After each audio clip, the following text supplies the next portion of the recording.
Da-da. What's this link?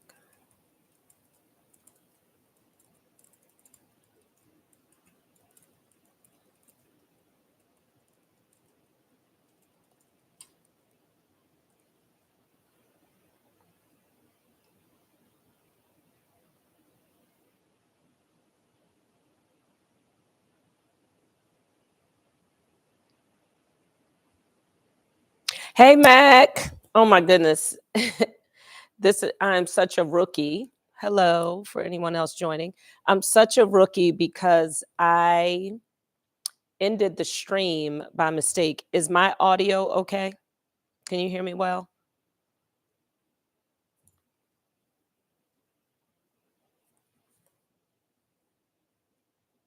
Okay, great. Okay.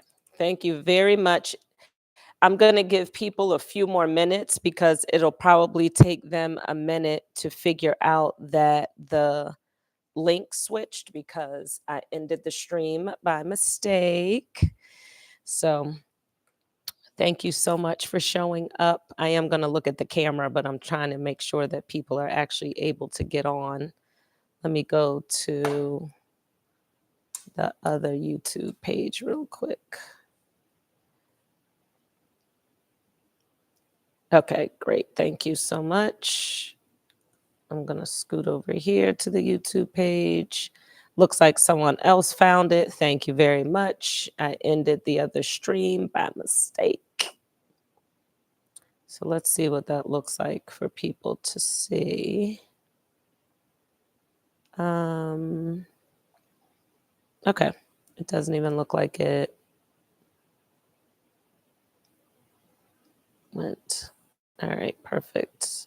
Just give people about 2 more minutes, and because it's being recorded, it's fine. People can look at it later. Showing up here today way more relaxed than I was yesterday. As you may have seen, or maybe not if you haven't gone on social media, but when I got back from Chicago yesterday, I backed into my garage and I heard a waterfall.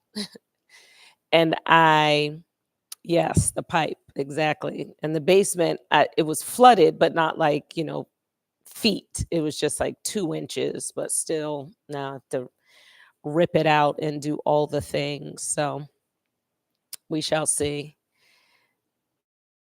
Um, how are you doing?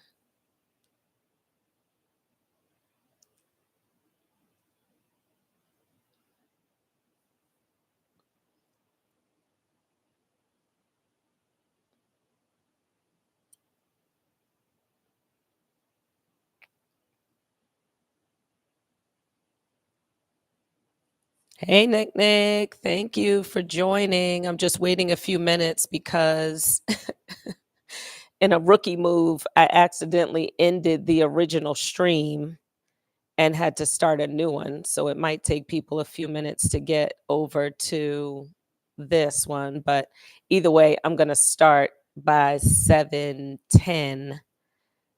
Um, yes. All right. Jack, you're saying that you're on, meaning that you can hear me though. So tell me if you can hear me. Hanging in, appreciative of the 40-degree weather. I know, and I did not even make it outside today. I was dealing with the remediation people, plumbers had to come. I didn't have water for for a little under 24 hours, and I was thinking like I am just not cut out for roughing it. I figured that out today. No thank you, but yeah, for sure on the weather. Okay.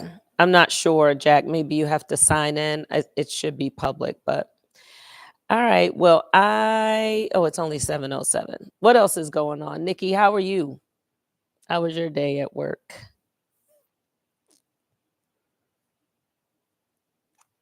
I don't have my handy dandy producer tonight, so I have everything right here. So I should be able to man the fort. Day was good. Glad to hear it. Glad to hear it. Yeah, my day was. Thank you for the 2 more people who have just joined. Welcome. Thank you for finding this in spite of a potentially bad link. Not sure how you got to this one, but I accidentally ended the live too soon and couldn't get back to it. So here I am. I tell you, these new cameras, wait, it's showing too much of that. I want this. Do I move this way? Ah, yeah, I kind of want to be in the middle.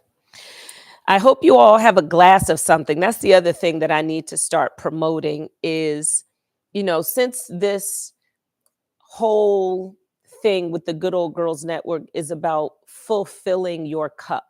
So, not just filling your cup of life with anything, but making sure that it's satisfying, that it's fulfilled. I'm encouraging people in the future to have a glass of something. It doesn't have to be wine or alcoholic, it could be a glass of milk if that's what's going to satisfy you in the moment. Um,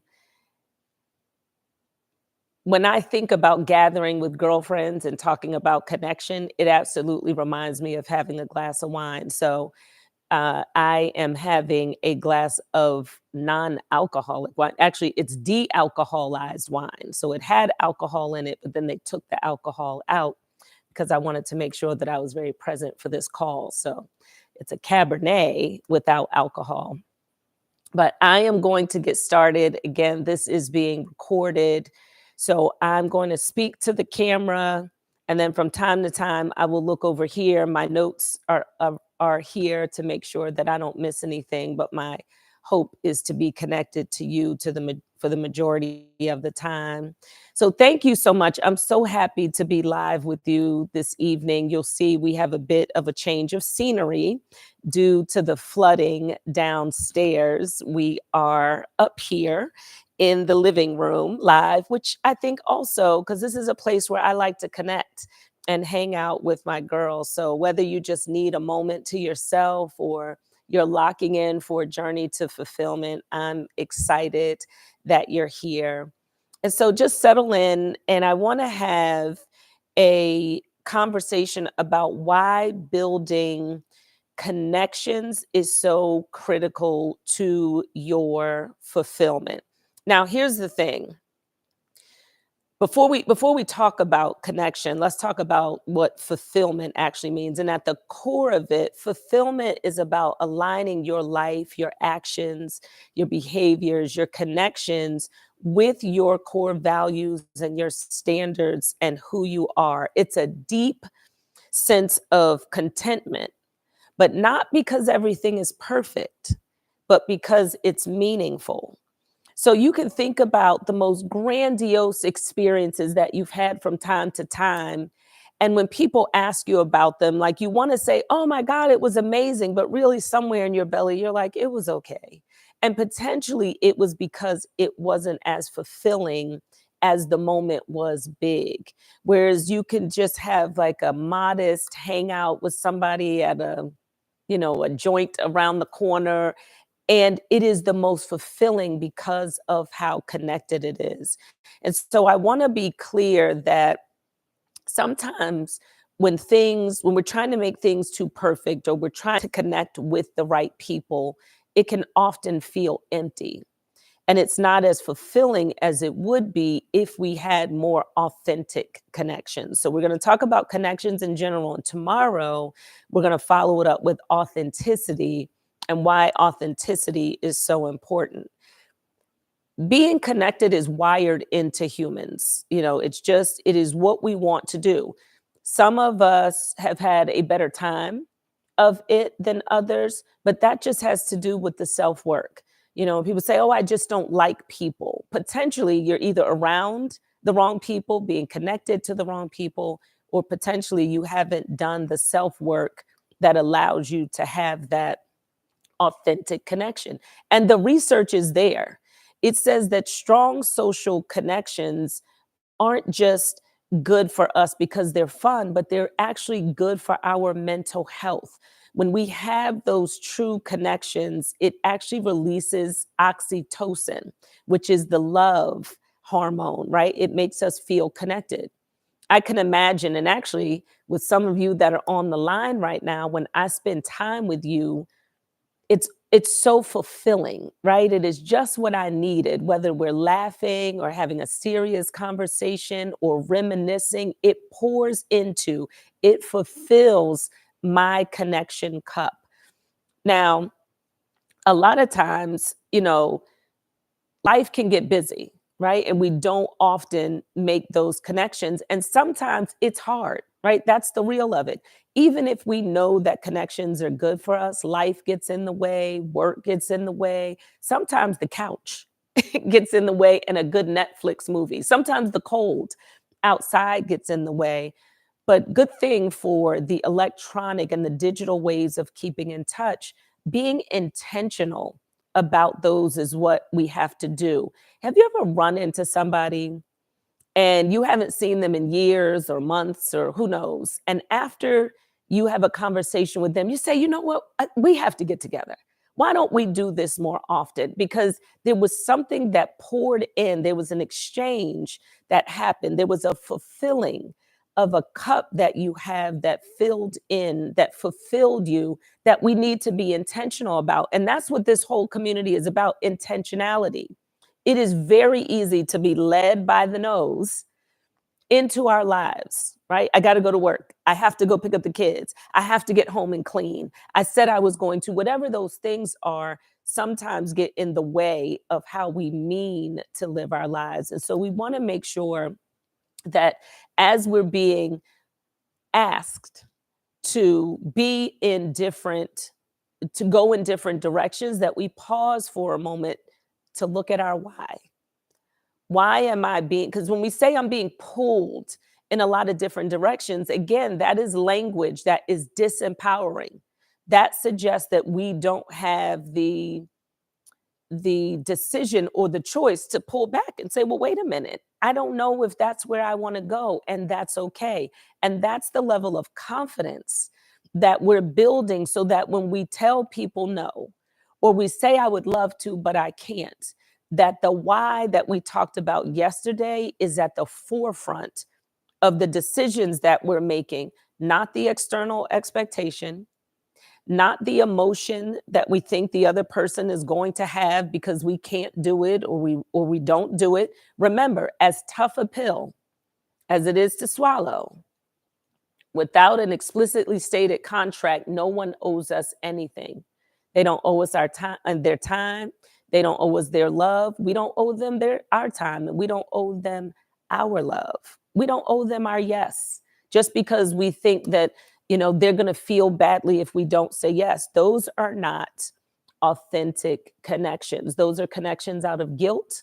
Those could be connections out of those sensations that we talked a little bit about yesterday that will dig further into when you become an actual member of the Good Old Girls Network. Those sensations are like drugs. It makes you feel so euphoric in the moment that sometimes we will do things outside of ourselves to get the feeling of that particular sensation. So, how do we make connection a priority in a world that often feels so busy and like it is pulling us in many different directions? I have 5 things that I would like to offer today. The first one is to be present. This reminds me of when my children were in AAU. I think this was actually the rec league of basketball. And I was doing 10 million things. I started my company, and so I'd often be answering emails in between plays. And I remember my youngest, and he might have been 10, asked me after the game if I had seen a particular shot. Well, I lied and I said yes. And he said, no, you didn't, because you were on your phone. And that was the last time that I was on my phone doing work, or I became present, because what I realized is that it doesn't matter if you show up for someone or you're with someone, you're in their space, if you're not actually there with them, if you're not present with them. So that means putting down your phone. Now, there are times where obviously you may be waiting for an important phone call, but express that so that it doesn't feel like the person who you're with is competing for your time. It's very easy to do this on a regular basis. Uh-huh. And we're trying to be in two places at once, and it's just not possible. And while the person that is sitting with us may say they understand or keep talking, it's a mental note that you're not really present. So be present. You know what it does? It's what Stephen Covey calls pouring into a person emotionally, right? So that it's their emotional bank account. Think about a person that you sit with either regularly or that you know that you could sit with, and you're going to feel so seen and so heard. I bet you know who that person is. You're thinking of them right now. And what is it about that interaction? Is it the way they lean in? Is it the way they're not on anything? Is it that they actively listen? I bet you it is not, because every now and again they're like, yeah, so go ahead. Now, I'm not saying that you can't ever feel like the person's present because they check their phone, but when you think about the purity of a connection of a person where you feel most seen and heard, I suspect that that person is very present. Number two, and this has been a difficult one for me, ask for what you need. Vulnerability can be hard, but it's a gateway to true connection. I remember a time, and there might be a few people on this phone who would tell me, well, it just seems like your life is always perfect. I mean, you never really talk about any of the things that are going on that are wrong with you. And I said, I'm thinking to myself, well, why do you need to hear that something is wrong with me in order to know that I'm a human being and that I have tough moments? But that's that connectivity that we talked about. And it's not that you have to be a Debbie Downer and that you always have to be talking about, because there are those people, right? Everything's always wrong all the time and nothing is okay, right? That's a high level of self-work. But that connection and that sharing that happens when you exchange, when you trust someone with what you feel emotionally. Along the same vein, if it's not a person who's constantly drawing from you emotionally, but someone that you consider a friend that shares something with you, a moment, that trusts you with it, that feels really good. And so when you need something, I just need you to listen. I need a couch to be on. I just want to be in your presence. I don't want to talk about what's going on. When you can be vulnerable enough to say, so critical. Now, tonight's homework is going to be that you think about some of these categories and these people that you feel most connected to and why you feel that way. We're going to wrap all this up in a nice little bow on day 7. But in the meantime, I would like you to keep doing the homework every night. And we're going to talk about it some more on Saturday. Number 3, find your tribe. Now, I get that this is easier said than done. The reason I believe it is because oftentimes we connect to people based upon a shared experience and not shared values. For instance, you may meet a person on an airplane or at a get together at a friend's house, and you say, you know what? She's cool as hell. We have to keep in touch. You're hilarious. Or, yes, I also went to this school. Or, yes, I struggle with a relationship with my father. Whatever the thing is, you're connecting, you're bonding on that shared experience. But what happens sometimes? Sometimes over time, you start to realize that the way that person operates just does not vibe with you. But because of that moment when you connected and how funny that person was, or how connected or how seen you felt in the moment, you try to force the relationship to work when actually you all don't share a value system that makes that connection authentic. That person may not be part of your tribe. And I'm calling your tribe your inner circle. Now, there may be layers to the inner circle. You may have a bullseye. That's still an inner circle where you have tiers. You might have your closest 2 or 3 friends or one friend, and then you have that outer circle that you still trust, but that just, may not get the minutia. Finding your tribe will require that you identify those core values. And that's something that we're going to do during the onboarding process at the Good Old Girls Network, because your life in this community will work 10 times better if you're operating from a place of authenticity. It will be so easy to want to be a part of this community and that group when you get into the community, and you may become a part of the group, but if you don't know who you are and how you operate, then you're going to get sucked right back in to the very things that we're railing against, feeling like you have to do things, living into the expectations of other people and doing what people say you should do without bumping it up against your own core value system and standards. We are railing against that at every step. Number 4. Oh, the last thing I want to say, number 3 is, again, you do not owe anyone your time. Period. Full stop. How they feel about you not offering their time is theirs to deal with. Because in reality, the thing that we also have to reconcile is, if you're a person who values the sensation of being included, you may struggle with this a lot. So that you think that you should be invited to all the things, when in reality, our presence is not required at all the things, and love has nothing to do with it. It's just that sometimes your presence is not needed, and that is okay, because you do not share values with everyone all the time, and your experience, your background, your perspective. And I learned this, not everybody wants to be motivated all the time. I get it. Sometimes people want to dwell and cry. You got to know your personnel. I'm probably not going to be the best one to call. But when you know your personnel, you know these things. So if it's not that kind of party and my voice isn't needed, that's okay. And I don't need to be insecure about that.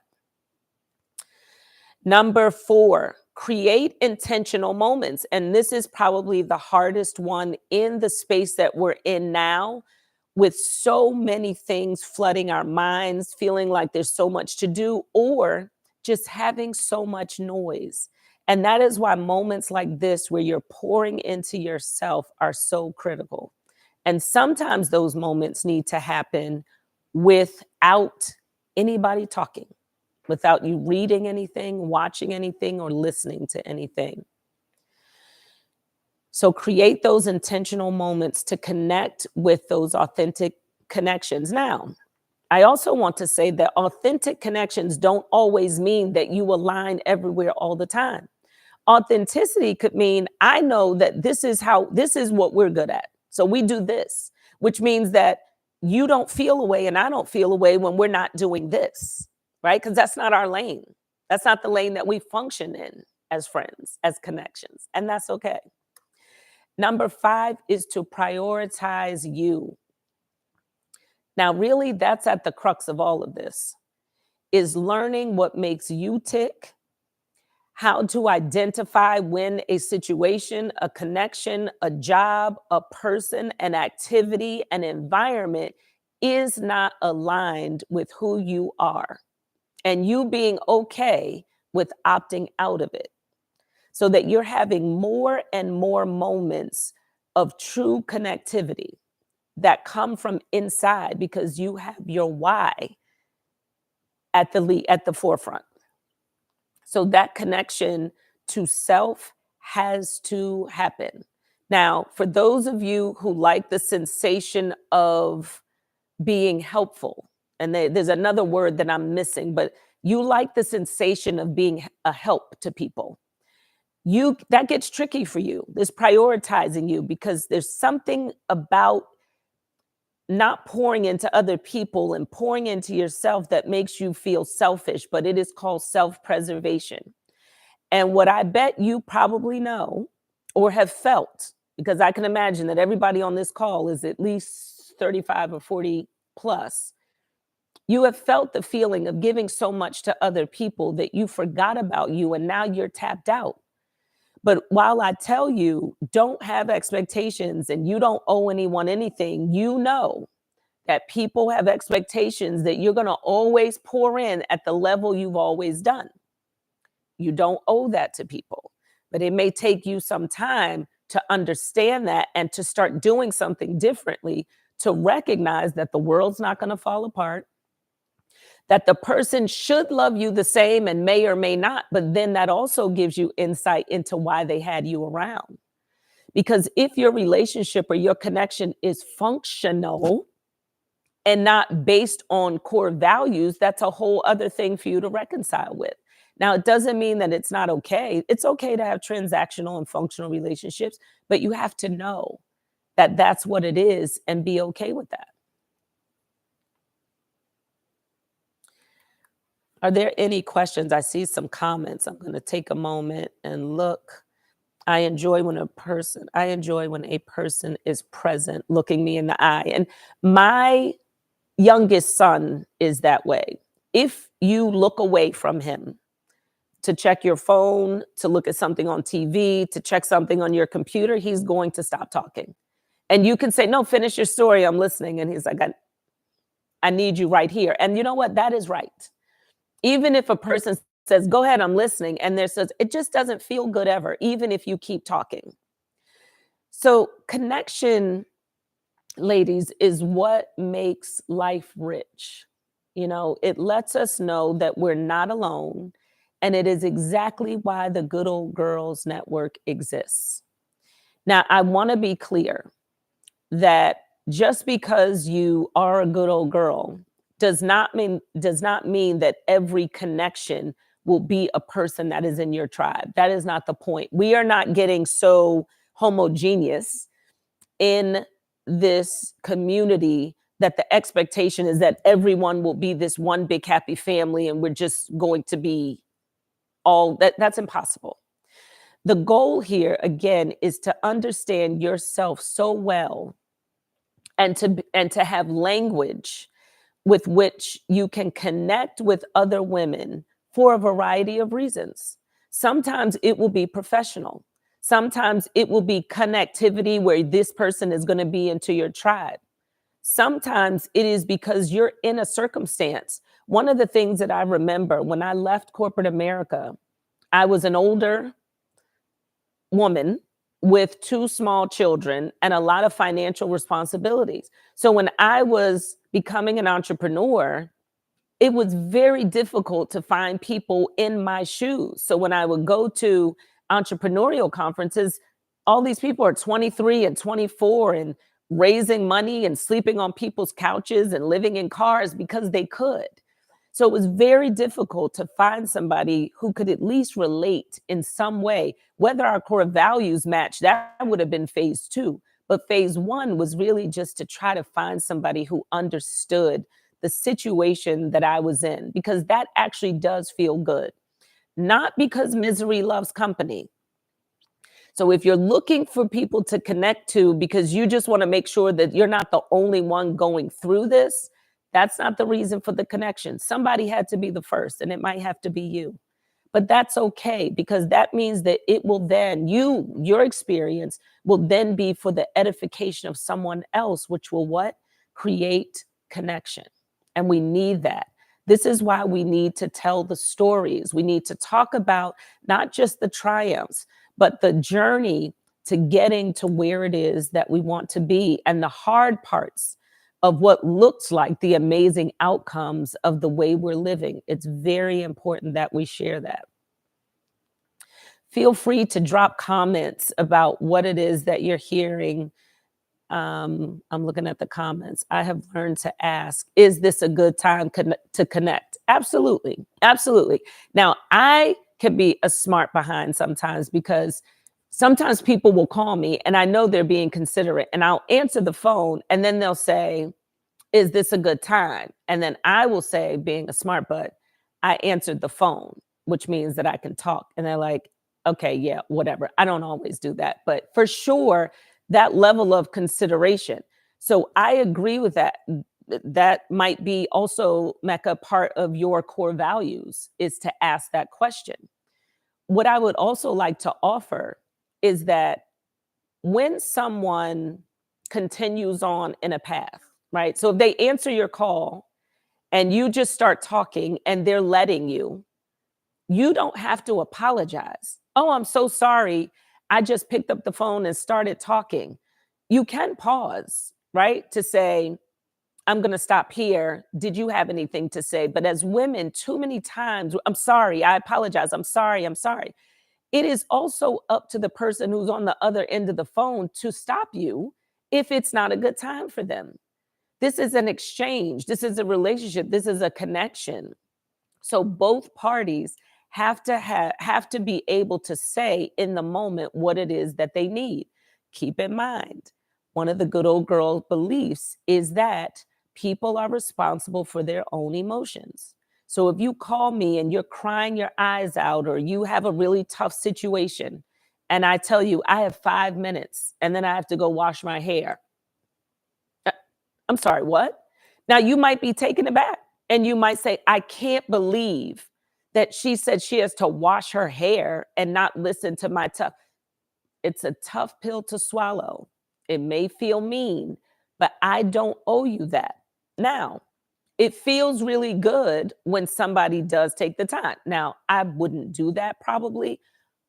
However, I would like to say that if someone has a moment, because you don't know why I might need to wash my hair, you don't know if I'm having a moment. So there's a level of grace that we extend when we take our ego out of it. They did that to me. They're not going to listen to me. They don't have time for me. All the times I had time for them, which is another point. When you do stuff for people, it if it's not transactionally stated, I'm going to do this so that you do this, then your why has to be your own. Doing stuff for people because you're expecting something back is not pure. It is not a pure reason to do something, and that person still doesn't owe you anything.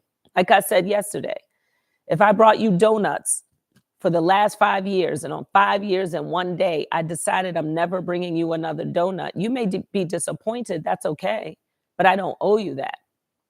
Right? That was something that I was doing from the bottom of my heart, and I can't stop. And that is also okay.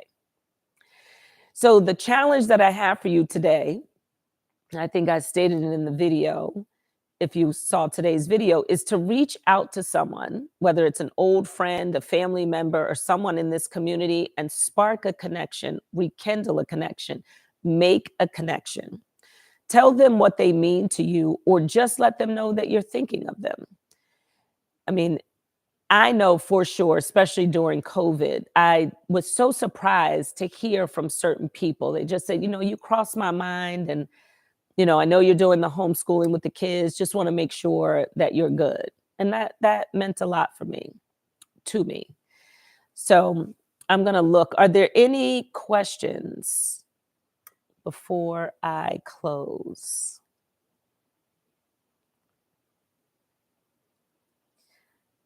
I'm going to give it a minute because I recognize that there's a delay.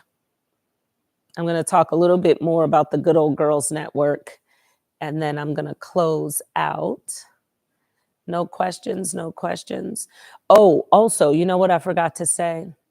Yesterday, if you were on the call, I, as a rookie, did not hit save in the chat. So some of you answered the questions that I asked yesterday, and I said that you could get swag for it. We're going to be on the honor system. If you answered questions yesterday and you are in this chat today, I'm going to take it a step further and ask that you email fulfill my cup at thegoggin, GOGN.com. Please email me and just say you answered a question, and then I'll email you back and get or actually include your address and everything right in that email. I apologize for that. I am saving this chat, but I wanted to say that. Thank you, Nikki. Swag is on the way. Any other questions? Okay. All right. So I appreciate your time. I appreciate all of you that are supporting me on this journey. I have had iterations.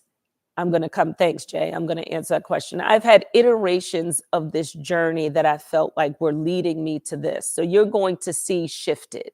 You're going to see pieces of Roses Now baked into the Good Old Girls Network community. This community, I believe, is the women are ripe for this moment, for us to be fulfilled. We're exhausted, we're tapping out, we don't know why we're doing what we're doing, we don't have our whys in place, and now is the time. Okay, Jay's question is, what is the hardest connection for people to let go of? I think the hardest connection for people to let go of is a connection that was filling a void in you. So I like to, and that's a functional relationship. Let's use an example of, I'll use two examples. One is, let's say you have an emotional wound, and I'm going to paint the picture of that wound as a gaping hole in your side. There's a big hole in your side, and you've been walking around with this pain, and that pain might represent abandonment. That pain might represent attention. That pain might represent inclusion. So here comes this person, a romantic interest or a platonic friend or a family member, and they start paying attention to you, or they start including you, or they make you feel in the moment like they're really there for you. So that is salve to this wound, and it feels so good. However, it's not a value, right? They're speaking to a wound. And remember, you've been walking around with this wound for so long, and they're providing the salve that makes it feel better. But they're kind of picking you with an ice pick in your knee. But you don't feel that, because remember how big this wound is. Eventually, this wound is going to heal, but you're going to always remember how good it felt for that person to give you that thing, that attention, that feeling of love, that feeling of inclusion. So you're going to start ignoring the other pain that they're causing because you keep remembering this.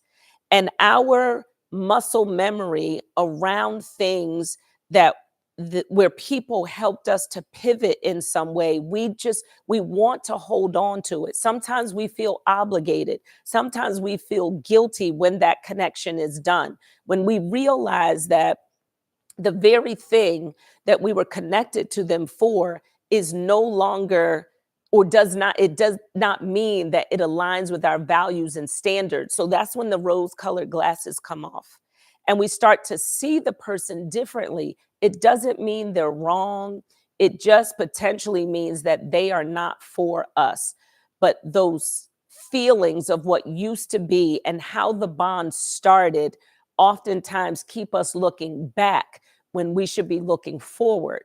So remember, if we're putting our why at the front and leading with our core values, we're going to very quickly see that that relationship is no longer one that is good for us, if that makes sense. Sometimes they put salve on it, you become healed, and it's everything still. The values align, the connection is authentic, and it's great. But there are many times, or sometimes, where again, it's almost like a love bomb, how they talk about love bombs romantically, where this feeling, you're trying to get back to this thing that's not going to return. And so you don't want to let go of it. Thank you, Mecca. Mel said, thank you. Parenting up. The journey has been delicious. And behold, thank you. Yeah, thank you for sharing that, Nikki. That's real. And, you know, in order, again, for this community to work, the point is not to disclose all your business. There will be closed communities where you may feel like you want to share and be vulnerable.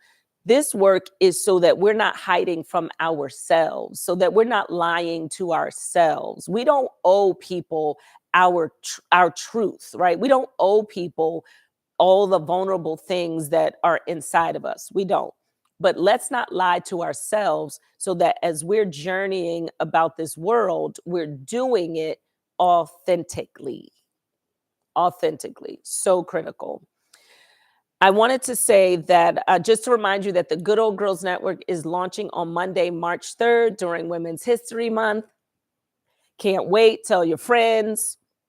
The first 100 women to sign up for the Good Old Girls Network will be part of what I'm calling the inaugural members. You will be part of a special group that will not grow.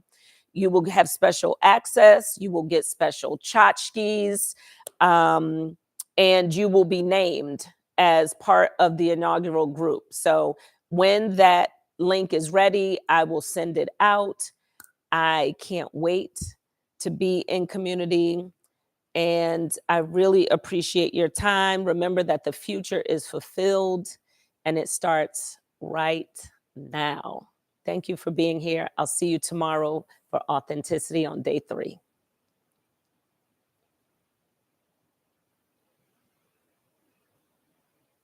A charter member. Yes, a charter member. I like that.